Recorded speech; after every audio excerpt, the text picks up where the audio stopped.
Good morning. In Matthew chapter 5, Jesus says, "You are the light of the world. A city built on a hill cannot be hid.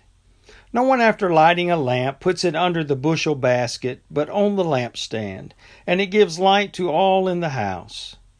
In the same way, let your light shine before others, so that they may see your good works and give glory to your Father in heaven."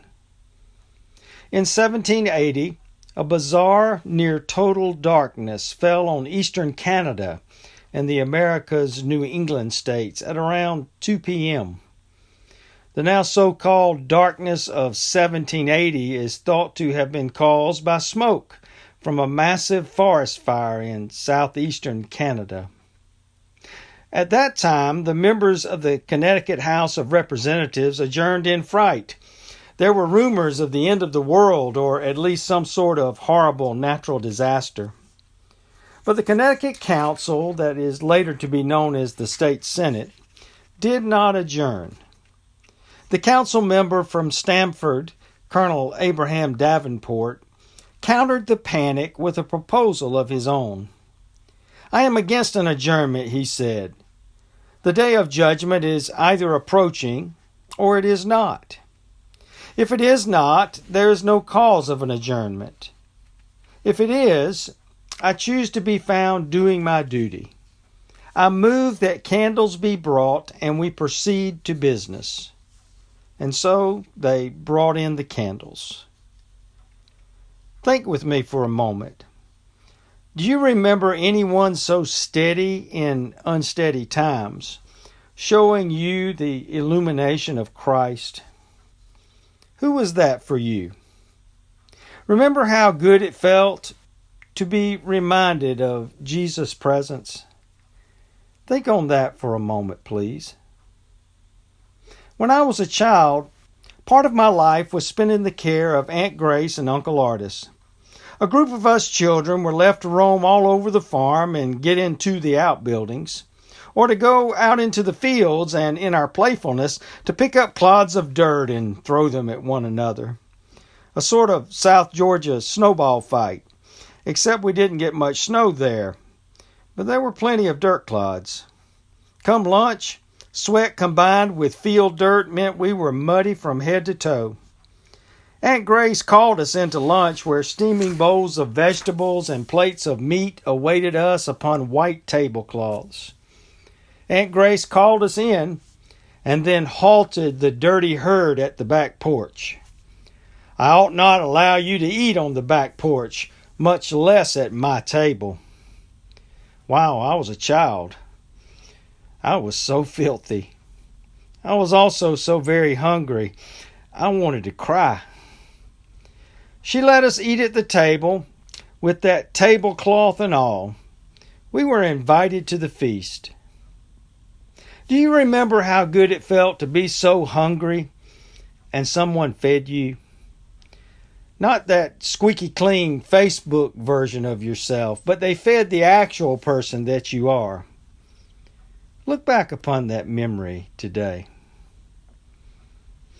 I was up north watching baseball. Marlene knew our beagle, Abe, had been missing for some time. She went out looking and finally found him down in a gully along a fence line that was filled with all manner of mud and filth. Marlene crawled out there and tugged and lifted and, for all her concern, could not bring Abe out. Now she was walking up this desolate road going home, crying because, well, Abe has been down in that pit a long time and he's becoming weak. And you will remember that person who promised to be there for better for worse was up north somewhere watching baseball. Along came one of the nicest pickup trucks in the county. Behind the wheel was one of the nicest people in the world. Wycliffe was a retired gentleman who got up each day and put on his crisply ironed shirts and khakis and stepped out into a new day, neat as the proverbial pin. He pulls that country Cadillac over and asks Marlene what is wrong. When she gets the words out, Wycliffe gets out of the truck and he strolls right into the gully where Marlene states the obvious. Wycliffe, you're going to ruin your clothes. And out he comes, toting this muddy beagle. Now Marlene is telling me the story on the phone because, well, you know I was up north watching baseball.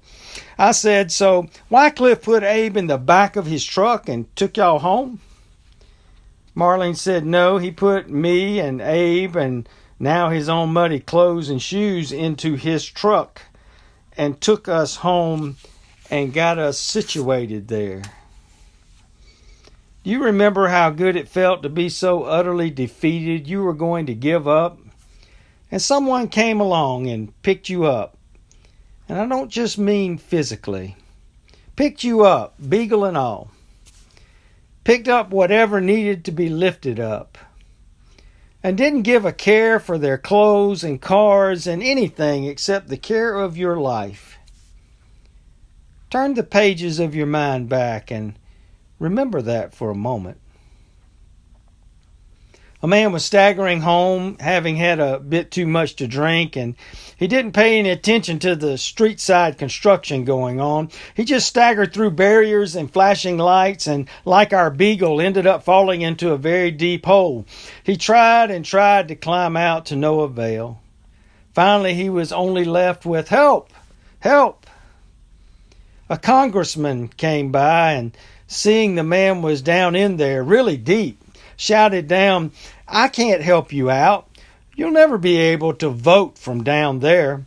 We're only interested in folks who can vote for our party." So he traveled on. A pastor came by and, seeing the man, said, "I'd love to help you out, but I'm on my way to an elders meeting where we're going to discuss how to help folks out. But when we gather up, we will pray for you." And he traveled on. Another person came by. The man in the hole recognized him as his neighbor, Bob. "Bob, I'm stuck in this hole. Can you help me out?" "Sure," Bob says, and jumps down into the hole with the man. The man is exasperated. "Bob, what were you thinking? Now we're both stuck in this very deep hole." "Yeah," says Bob, "but I got drunk and fell into this hole last night. I know the way out." Have you ever known the light of someone who came along and showed you the way out? Showed you how to do something? Loved up on you when you were lost as a calf in a hailstorm? Search your memory, please. I was with a group of folks spending the week making adobes to build a medical clinic in Xela, Guatemala.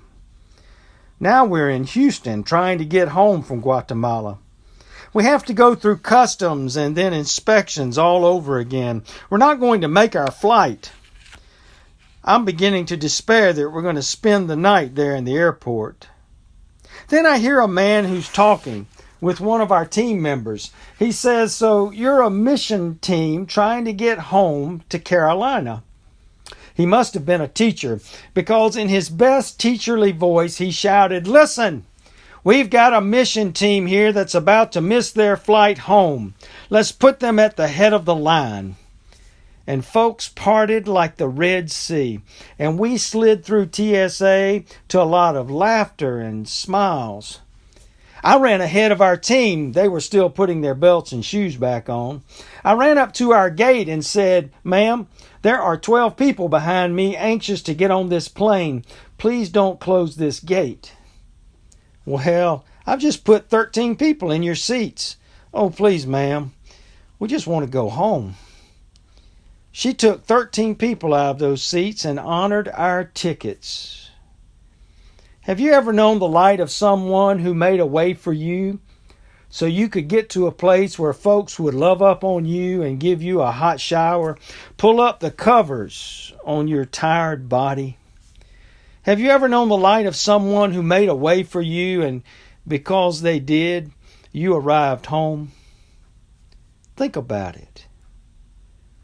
The author E.B. White once wrote a letter to a man declaring himself to be beyond hope. So deep and dark was his despair. White wrote, "As long as there is one upright man, as long as there is one compassionate woman, the contagion may spread and the scene, well, it is not so desolate. Hope is the thing that is left to us in a bad time. I shall get up Sunday morning and wind the clock as a contribution to order and steadfastness."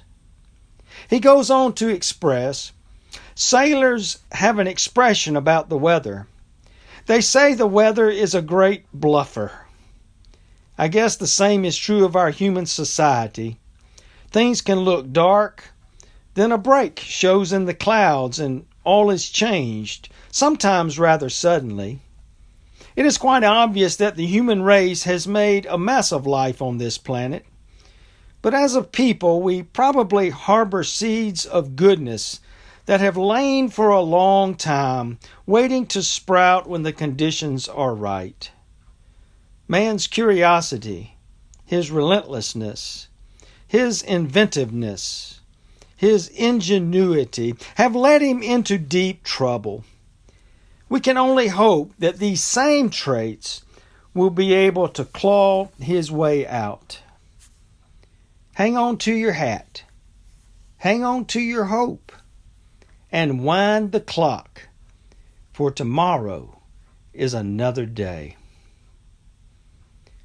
So my mother will get up tomorrow morning, and she will begin that day standing in front of the fireplace, winding the mantel clock.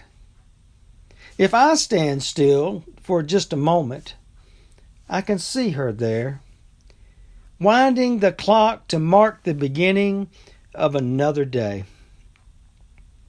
Have you ever known the light of those who help you find a bit of order in a whole lot of chaos these days? Consider that. Do you remember today how the kindness of others, the love of others, the compassion of others made all the difference for your life? These people who knew good and well Jesus wasn't lying when he said, "You are the light of the world." Do you remember how good that made you feel? How good did it make you feel? Then let us now go out into the world this week and make our neighbors in this city, this state, in this country and this world feel just that good about knowing us. God, so let our light shine that others will see it and give glory to our Father in heaven. Amen.